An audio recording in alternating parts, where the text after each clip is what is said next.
Skyway Bridgerton, a daytime Halloween special. Dearest gentle viewer, you know me well as a purveyor of gossip. Everything I tell you is true, like the time I told you Lady Plumpton was having a dalliance with Lord Fancydown, and why Lord Plumpton is now sleeping in separate living quarters. I say all this to say my newsletter is this kingdom's only source for true gossip.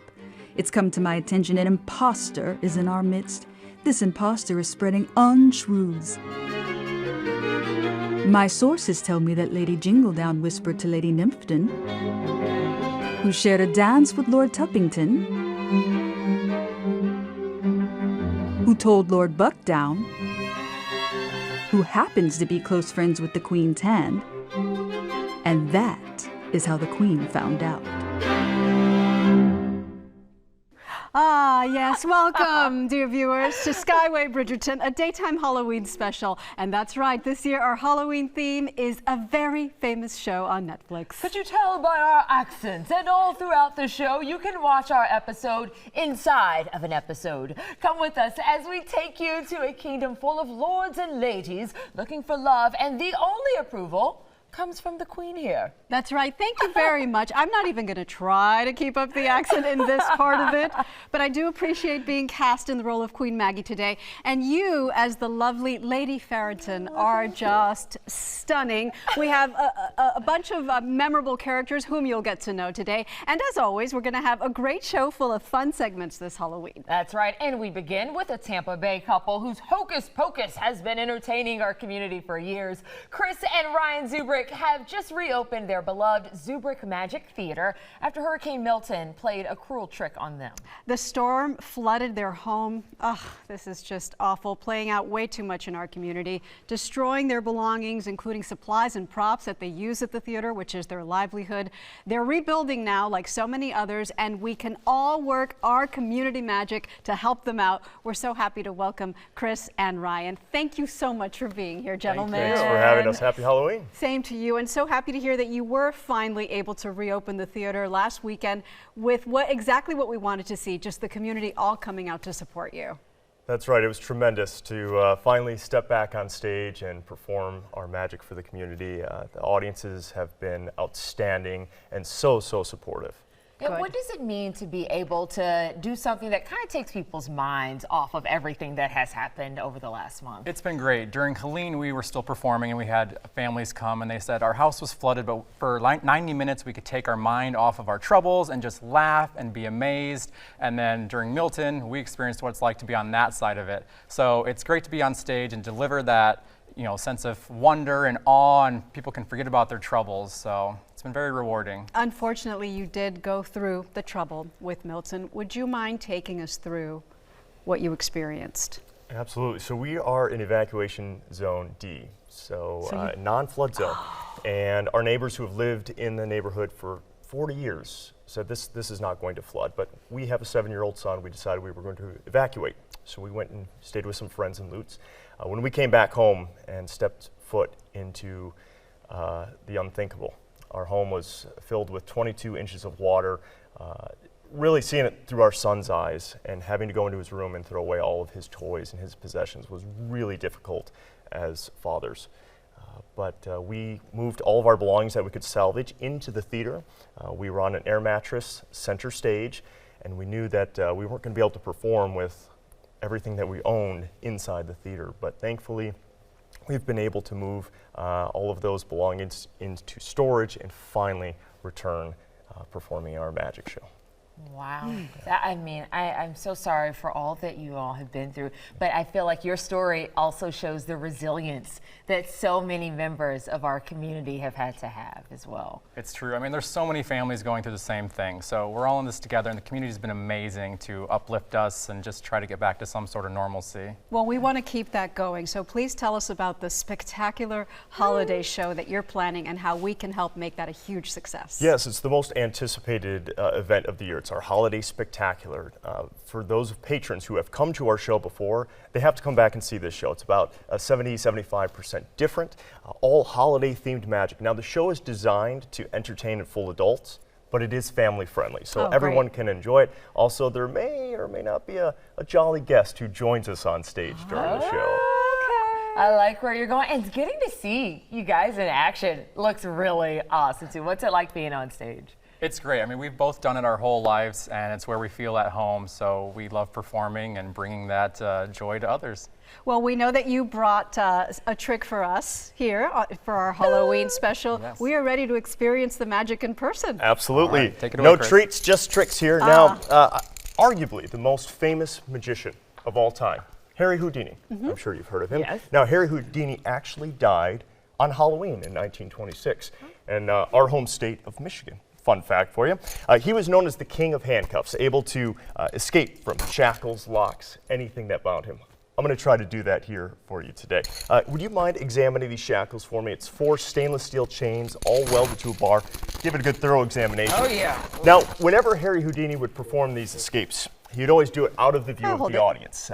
They would never be able to see exactly how he did it. Now, I'm going to escape from behind that jacket in just a moment, but how do these look? They're Solid? intense, yeah. All right. Here is a lock for you. If you would, I'm going to have you lock my right hand into the shackle. Go ahead and go through that chain link, go through the other one, Okay. and lock it tight so I that my will. hand can't possibly slip out. I'm excited to see this. Yeah, ready? Here comes the clink. Lock it tight. We You did a heard great job. All right, Thank you're going to you. do the same thing here with my left hand. Here's another Okay. lock.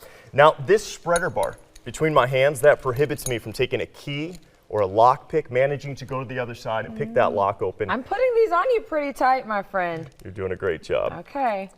And lock it tight. Wonderful. Now, with your left hand, I'm going to hold on to this jacket. Maggie, if you don't mind, your right hand on the other side, and hold this nice and tight. Okay. All right? Now, I will attempt to break Harry Houdini's record for you. All right? Watch this very carefully. I'm going to place my hands behind the jacket. Now, this is show business, right? Okay. We have to look out there, smile, make sure everyone okay. can see exactly Wait, what hold you're on. doing. How did that happen? Maggie, you're doing a great job. 2 thumbs up over here. Hold on to that nice and Wait a tight. Don't minute. let go. A little bit How? higher, Maggie. A little bit higher. Now, go ahead and drop that jacket down. You can see I'm actually Okay. locked. Check that There's lock. some Yes. I was going trickery. to say, let me Maggie, touch check that again. one. That one is tight. Where- All right, bring that back up. Bring that back up. Bring that jack. There you go. Hold on to it. Now, do you know any Halloween magic words? Hocus pocus. Hocus pocus. Let's use that. Watch carefully. Say the magic word. Hocus pocus. Hocus pocus. And there we are, out of the shackles, just like that. That Thank you. is unbelievable, Trying Chris. to sneak behind Thank you, and look Ryan. at Come the on jacket. back. You two are magical people, and we're awesome. so happy to Thank you. have you here. Thank you both so Appreciate much. you. That was Thanks. so cool. Very cool. And still ahead here on Daytime, presented by California Closets, we'll show you how to make a proper spot of tea. That's correct, and a flower arrangement that's fit for Queen Charlotte. And our show within a show continues. Find out what comes next on Skyway Bridgerton, a daytime Halloween special. Don't go away, we'll be right back. You're watching Daytime, presented by California Closets, your home reimagined.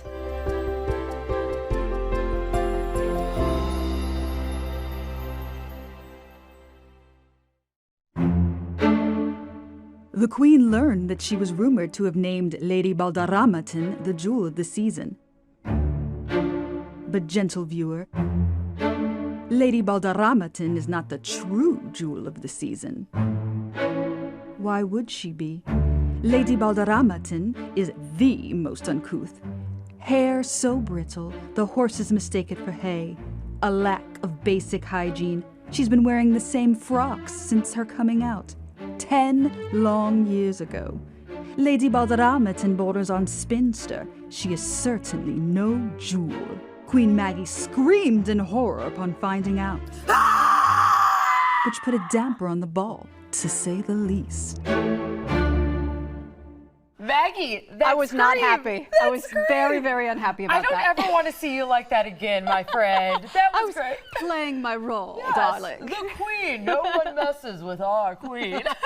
Well, I'm excited to see where it goes. But hey, part of our love for Bridgerton is based on the amazing attention to detail that you'll find in every scene. The lighting, the decor, and something that we also tried to accomplish, and I think we did pretty good at it, the floral arrangement. With a little help. Here's what they look like on the set of the latest season of Bridgerton. So you can see how these flowers kind of just really add to the mood and the feel of the show that Farrah and you are obsessed with. You love this, and you've told me that you pay attention attention to these kinds of things in the show. I do, and we wanted to do something kind of like that, so of course we knew exactly who to call. Erica Holland from the Roaming Petal, and she joins us now.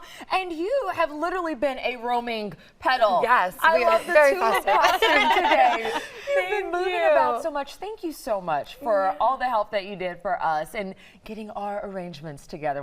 Are you a Bridgerton fan? I am. So when you asked, I was like, oh my God, 100% because I love it so much. And so today we're making a Bridgerton-themed arrangement, and you've named the flowers Bridgerton characters? Yes, of All course, right, because they let's have go. to be in Introduce theme. us. Yeah, for sure. So of course we're starting in a pumpkin vase because we're also trying to keep with our Halloween and festive Bridgerton theme as well. So we started with our greenery, which is always our base for our arrangement. So our eucalyptus is what I like to call our Eloise of our arrangement because it's a little wild, it's a little unruly, it has kind of a mind of its own, right? So you can kind of see it, it's kind of crazy in here. That just makes me think of her, right? So we kind of started with our greenery first. Then everyone has a mum here. So this is a chrysanthemum. So I want you to pick up your mum. Okay. It's so perfect. Pick up the mum. I This love is that you have literally thought through the personalities Yes. of the two. You nailed this, It's Erica. something a flower geek would do. I know. You love flowers. I have to give them some kind of characters, right? Yes, so I love this is Cressida. So if you think about like her crazy shoulder pads and like her crazy hats, these Yes. chrysanthemums 100% made me feel like her. So All we're right. gonna pop these in here. So we're gonna make a little triangle here. And so we always measure our stems based on the height, right, of our vase. So that's gonna be kind of too tall. Sometimes you can bring your vase to the edge of the table to kind of see how tall it's gonna be to kind of move these up and down. So if you kind of like move them up in here, that's gonna be a perfect height. We're gonna give it a little snip on a 45-degree angle. Ooh, watch out, Queen. And we're just gonna make a triangle. So we're gonna pop those in there. And then I'm gonna take this fourth one, cut it a little bit taller, and pop it right in the center Okay, there. easy peasy So that's so gonna far. be the center Yeah. point. Beautiful. Cressida likes to be in the middle of Star, everything. focus, For all the sure. time, right? Then we're gonna move to our roses. These are our beautiful, sweet Penelopes, right? They're voluptuous, they're sweet, they're beautiful. Sometimes, you know, a little bit of a bad character trait, a little bit of a good, right? She has her little two alter egos. So we're gonna take off these leaves here, just so that they're nice and fresh. We never want our leaves to go into our water, so that our flowers stay nice and fresh. We don't get any bacteria in there. And just take off some of these little outer petals, right? Oh, We have yes, those you guard taught me petals on that, there. and it really has changed things. It helps them to stay like looking nice. And then so can you much do the longer. thing where you open it a little bit? Yeah, so there's two ways you can open it. My favorite one is to just gently blow into the center of it. So if you just gently blow, right, it'll gently just open up those I blooms. mean, Yeah, So it makes fun. such a difference. Yeah, the other things you can do is also take it and turn it upside down. My own flower is getting in the way. And you can Gentle. just gently kind of wiggle it back and forth ever so lightly, and it will just open up those petals nice and loose as well and make it a little bit fuller. Oh, I love it. Nice. So we're gonna cut these about the same height we just cut those mums there on that 45-degree angle so it gets a nice large surface area. And then we're just gonna make a nice little triangle right in between where we just placed our mums. So just go right in between. Yep. Those there. Perfect. Oh, between these two. Yep. And then we have our little spray roses. Okay, so these I like to think of as Francesca. Yeah, so the sister, right, of Eloise, because they're very delicate, they're very dainty, right? They're kind of smaller and petite. So we're gonna use these as our spray elements. We kind of worked greenery. Same height? We wanna Yes, keep it about the consistent? same height. Okay. Yep, it's gonna go right in the middle of this kind of tier of our top mum and our bottom mum, but we're gonna go in another triangle. So it's always good to work Easy. in threes That's and so triangles, easy. right? So that it looks nice and round, nice and full. And then we just add in our little texture element. So I'm gonna rip these off. Go ahead. Oh. Just put And them give in. you them, We get to and you're just, gonna kind of be add them, free yeah, with give them a little bit of cut, and you're just gonna kind of add them around that center mum These there. add a little more height to them. They give it some height. They break up all the flowers. The greenery and the texture is usually what people kind of leave out, but it's really what elevates your arrangement, kind of brings it to the next level, and really kind of makes it look more professional. You have to be Pro a little tips. stern with these. Yeah, you too, can to use the rip clippers if them you up. want. You can use the clippers. It's okay. Yes. Thank you so much, Erica. You always hit the nail on the head, and you look beautiful today. Oh, thank you. Thank you for having me. And to get more floral arrangement ideas and even find out about workshops, you can visit the Roaming Petal on social media. And coming up, it seems high time for tea. Daytime's Halloween special will be right back.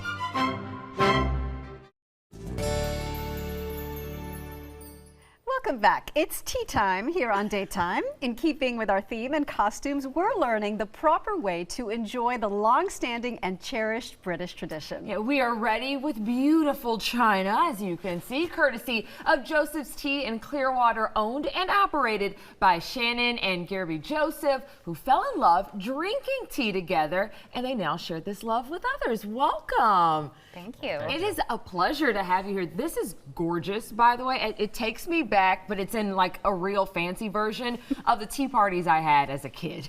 Yes, yes. Where did your love for tea parties come from? Well, we originally fell in love with the beverage. You know, drinking loose leaf tea brought a lot of health benefits to us. We'd go on little dates, get pots of tea, and there's a really special connection that happens when you're sharing the beverage with people you love. And so we wanted to start a tea company, which is what we did.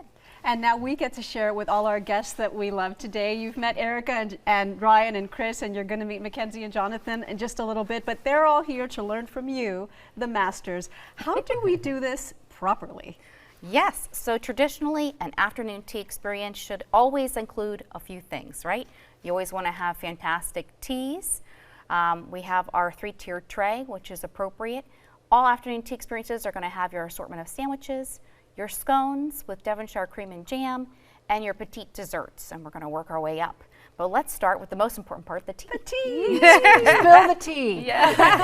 No, actually, don't spill the tea. That's something I would do, is spill. That's why she's pouring. And you're also here to debunk a little myth, because I always thought you drink tea with your pinky out, and that was the proper way to do it. But you say you're actually not supposed to drink it with our pinky out? Well, Thank you. just think if you look into the history of what they actually do in England, they don't drink with their pinkies out, but it is just a fun. Where did that come from? Do we know that? I don't know. The pinky's up. I'm going to have to find out. All right, Gertie, why don't you show us the proper way, or tell us what you love about this tradition? I love. You take the plate Oh, with you. yeah. Yes. The plate goes with. Right there, I'm learning. Yeah. Do you keep the spoon on the plate too? It all goes together? You can Yes, keep you it can on have there. this spoon. That's Yeah. for stirring in your sugars if you'd like, or Okay. any milk if you have a tea that's appropriate for that. Okay. Yeah, what I love about drinking tea, just give you a little time, like to pause, like to leave all the craziness behind, and just like smell the tea, and then just like take your time to drink it. It smells, the aroma alone Yes, is yes. calming. It Really, is. and it does, as you say, have so many health benefits. The sweets and the sandwiches, not so much. But it's an important part of the tradition as well. Explain to us how it works. Yes. So everybody gets to pick their sandwiches. In this circumstance, everybody would get 3 pieces. So you could have a chicken salad sandwich, cucumber cream cheese, which is very traditional. Now, if you go to London or England, you're going to see most of their sandwiches are going to be served on bread. So we kind of Americanized our version a little bit, offering the croissants for our guests. We've got egg salad and veggie hummus. What I would say is, over there you might find a little bit of a different sandwich selection. Some of them will be similar, but it's still on point with the traditional English afternoon tea experience. Okay, so help yourselves, everyone. How do you suggest that is the best way to enjoy tea and to incorporate this tradition into our own lives? The best way to do it is with your friends and family. That's why when we opened our first locations, we wanted to create a space where people can come and just relax and meet up with friends, with children, grandparents, bring their granddaughters, and keep on the traditions. Well, congratulations, Joseph's in Clearwater, the place to be. You've done such a beautiful job here and at your shop. Congrats. Oh, thank you so much. I want to say cheers, but I know we don't do that at tea parties. So we'll carry on the classy way. Thank you all again so much for being here. We have more Daytime Halloween special coming up. Lady Balderramatin set her sights on the bachelor every young lady had her eyes on, Lord So Hot. Lord So Hot was the catch of the season, with a body built like a Greek god, eyes like mocha in the morning, and a dowry so large he didn't even know what to do with it all. Every lady hoisted her bosom in the direction of Lord So Hot. And now, at this particular ball, Lady Balderramatin sharpened her gaze toward Lord So Hot. I have never seen so much discomfort as I had seen in Lord So Hot trying to have a civil conversation with Lady Balderramatin. How will he get out of this? Aha, the plot thickens. It does indeed. And you may recognize the Queen's hand in our Skyway Bridgerton saga as none other than our daytime director and Critics' Choice Association member Chip Hansen, who's here with his director's cut review of Smile 2. Yes. But before we get to it, I'm liking this. You're like bowing down to me, being nice to me. That's kind of how it always is, isn't it? No. She's like this. Not at all. $500 to whoever brings me my microphone right now. That very good. Yeah, All thank you. right. So we know you can act, sort of. Yeah, we are. What did you think about this movie? Can they act in this movie? Well, it's funny. It's getting right now an 84% on Rotten Tomatoes, a 7.2 on IMDb. People seem to be liking it. I thought it was fun, but I think it should have been a better movie than it was. It's the sequel. It is the sequel to Smile. I'm not giving anything away by saying that the premise of it is very much like The Ring. Do you remember The Ring?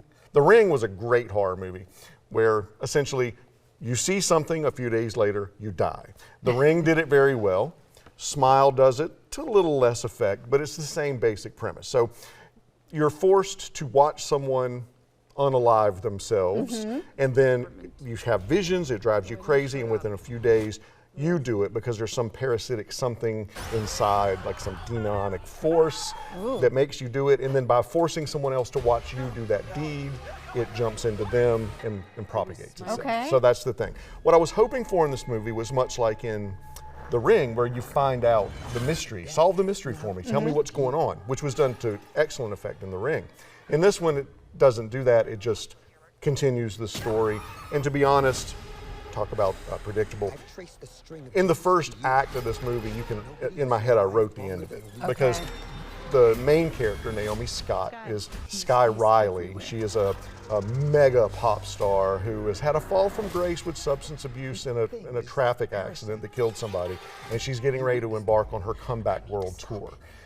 So think about it, if you're supposed to make someone watch you unalive yourself and then the demon gets into them, how that might end if it's a mega star. I don't want to give anything away, but that's kind of, it writes itself. Okay, I know a lot of people are liking it because Jack Nicholson's son is in it, and it's kind of an homage to The Shining, the way that he smiles creepy smile, and looks all yes. creepy. Yes. So maybe that's why people are like, ooh, I'm digging that. It's a minor it's giving part The of Shining. it. It's a minor part of it, but there is a bit of an homage there. I'll tell you what impressed me, though, about this movie. For one thing, Our producer says we're out of time.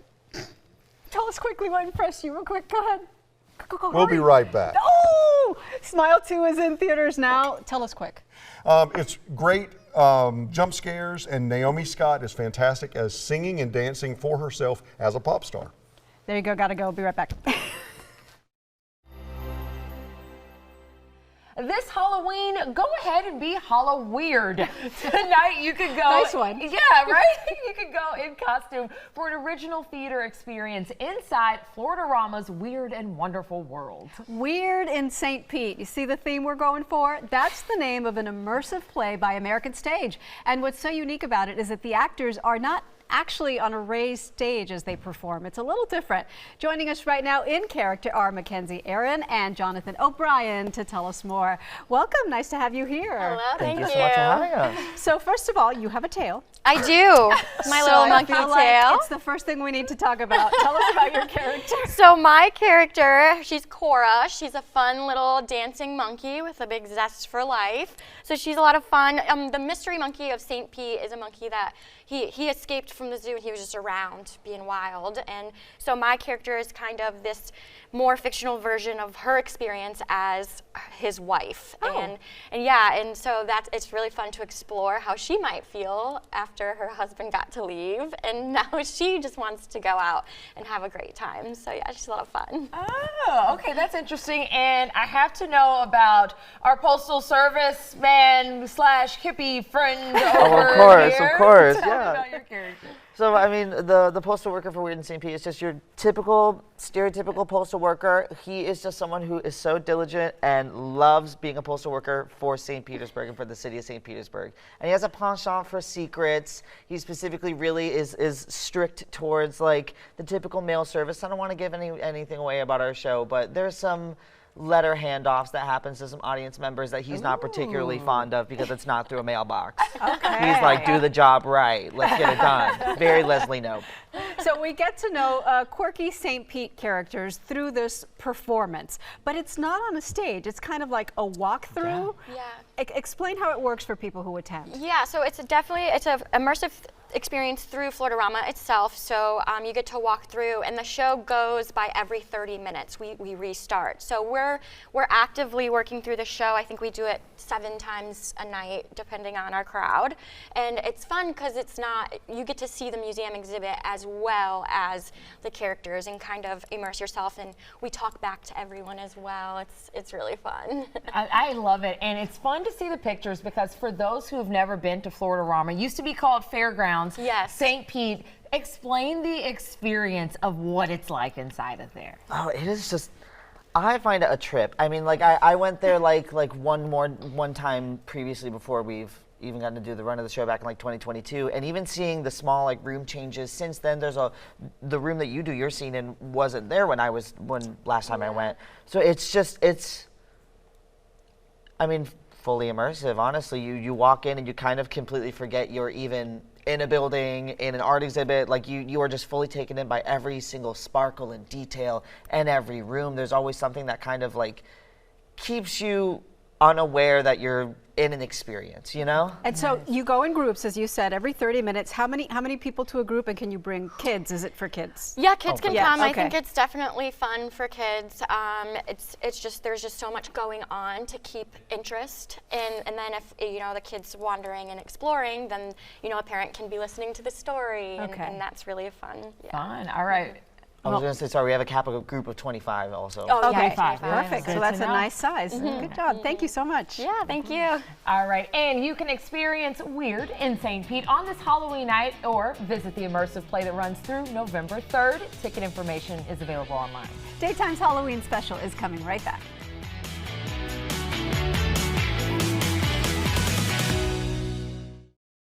Oh, friends, we certainly could not let the clock strike another tick without sharing this writer's fancy for the face that all the lords seem to cling to like bees in search of their next drip of honey.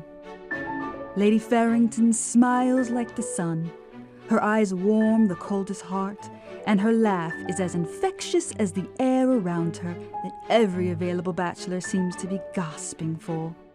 Though they may all try, she keeps her cards close, and one may never know what her next play will be.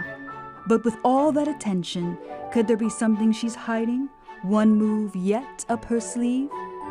Our queen is not one for games. Silence! My loyal subjects, I will award £500 to the first to deliver the carpet of such gossip to my feet by the end of the hour. The culprit of such gossip, the culprit of such gossip. I've never seen Maggie so intense. I love it. It was fun. We're going to have to stick around for that one. But hey, here's something else that kids and parents alike will agree on.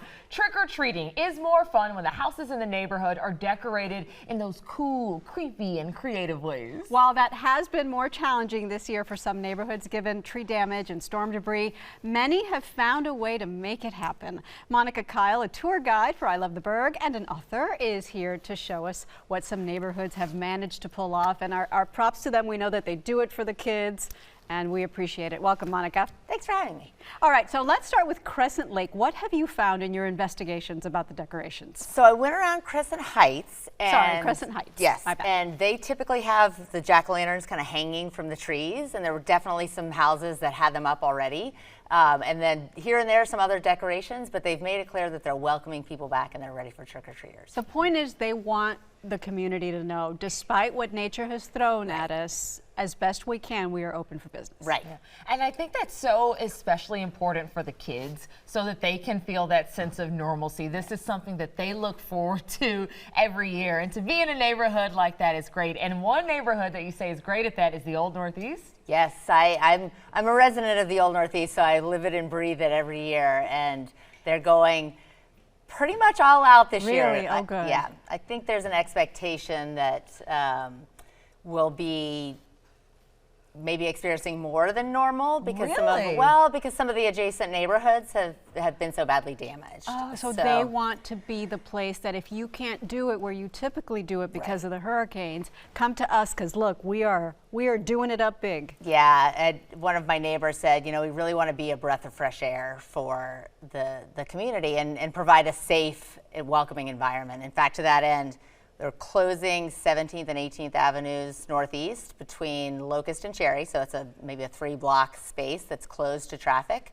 and there is a police presence. There's actually hired police, so it's safer. I mean, that being said, there's a lot of tree damage. One of the things that's beautiful about the Old Northeast is it has these major trees, a lot of which went down. So we have to be respectful of our neighbors, a lot of whom took real damage. So not everybody is, out this year, but a lot of us are, and those of us who didn't sustain major damage, like my house luckily, have bought extra candy. So we actually bought 3,000 pieces this year.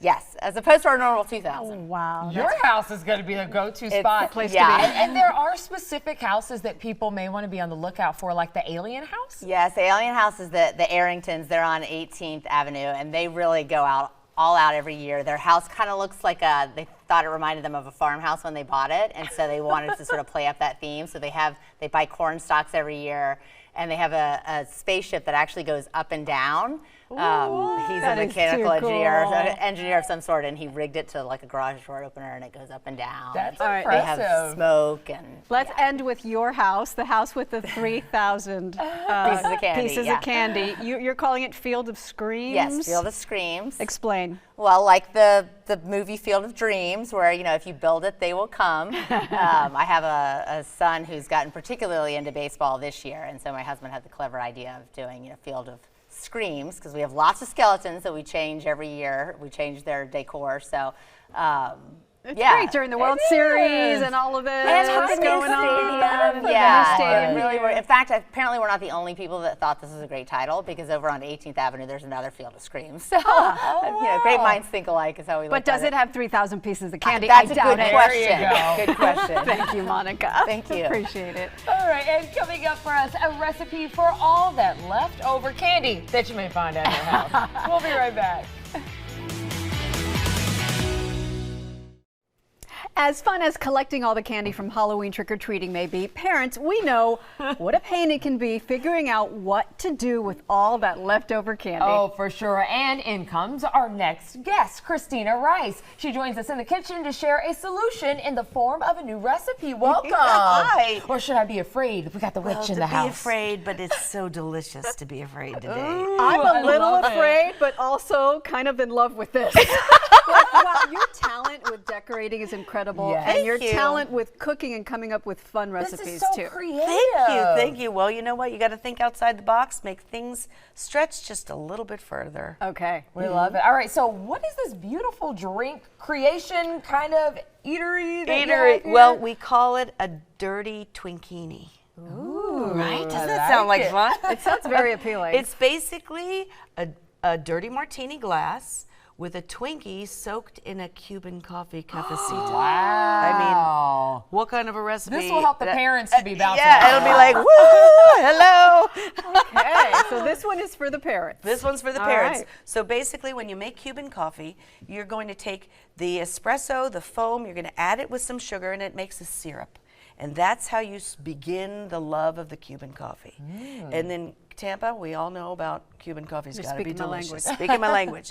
So I just take a nice clean martini glass, dip it in that syrup that we made our espresso in, rim that, And all we have here is some crushed up cookies, chocolate cookies, white cookies, any kind of cookies that you'd like. Whatever you got trick-or-treating. Whatever you got trick-or-treating, just crush it up and it's fine. And that makes your glass a dirty martini glass, which is fabulous beginning. And now let's go with the happiness. I like it. Here's where you're going to wind up. But okay, and you already got one ready here for correct, me. And yeah. then Twinkies? A Twinkie. So all we did is take the little butt end and stick them in the bottom part. I don't know about you, Farron, but I used to get mad when I got Twinkies in my pumpkin when I was trick-or-treating. Yeah, but not anymore, I love Twinkies, but now that I know what I can do with them, changing my mind. I've always been a Twinkie You fan. have? Oh, okay. So you were sure. happy with that. Okay. But you arrange it in your glass, and then you have a nice little swirl. And then what you're going to do is you're going to take a cup of espresso coffee that you already made with the syrup, and you're going to pour it on top of the Twinkies. Wow. You're going to want to do a nice slow because obviously it's going to pool at the bottom, and you're going to let all that sponge cake soak up all that deliciousness. You're killing us pouring it so slowly. Oh, right, just like, okay, be it, you are it. And then every once in a while, you want to give it a swirl, give it a swirl, give it a swirl. Stick that guy in the refrigerator just for about an hour, and he'll set up beautifully.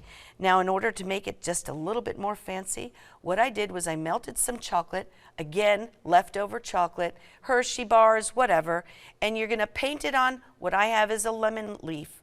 I have lemons and limes in my garden, so I painted it on my lemon. I peel it off, and then afterwards, when you take it out of the refrigerator, just put a little bit of frosting, whipped cream or buttercream, and that makes it just a most beautiful presentation. A little bit of sprinkle of some cinnamon, and your happiness. Happiness in a bite. Yep. Bon appetit. Thank you. What I have been waiting for. There you go. Cheers. Cheers. Cheers. What are they called again? Twinkinis? Dirty Twinkinis. Dirty Twinkies. They gotta do it like that. Woo! And stick around for Daytime's Halloween special. We've got the grand finale to our Bridgerton storyline coming up. We'll be right back. The faint sound of whispers collected into a humming symphony through the ballroom chambers. Lady Balderramatten was abandoned as the black swan that we always knew she truly was.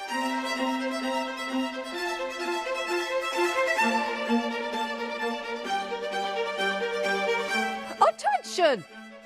Alas, this secret has come full circle, proving that spreading the falsity of the Queen's jewel wasn't her only misdeed. Lady in Turnington cowardly disclosed her actions through pen and paper. It seems the Wallflower compassionately wanted her cousin, Lady Balderramatten, to be the jewel. Don't fret, dear viewers. Our Queen still has one move in this chess match to settle the score with those who may doubt the validity of any future jewels. To name her pick of the season. Lady Farrington, you, my darling of perfection, are the true jewel.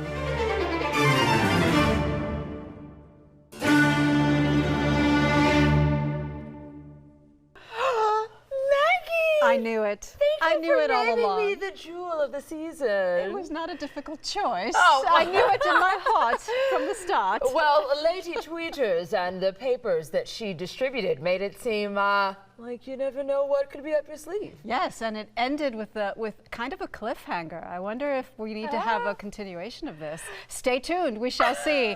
But that's it for today. Before we go, we must thank so many people that helped this come together. HalloweenCostumes.com for the amazing looks that we're wearing. Yeah, we love the way these turned out. Betty Mafla for the desserts. Oh, the desserts, so good. Not only on camera, but they taste good too. Beautiful and beautiful china as well. Of course, Erica Holland from The Roaming Petal, who was here as our show, created all those beautiful centerpieces. Thank you very much, Erica. Yes, Megan Francis, that's our calligrapher from the Collaborative Blonde. She actually came in to help us with that while she was 9 months pregnant. Unbelievable. Yeah. And our interns who just were spectacular. Lainey, Jenny, Francisco, thank you very much for acting in our production. Yeah, Christy Balderrama, Best Supporting Actress. You win, girl, for the Daytime Halloween special. Stole the show. And last but not least, our dancers from Arthur Murray Dance Studio, led by choreographer Lanya Berger. Yes, and we leave you now with one final performance from them.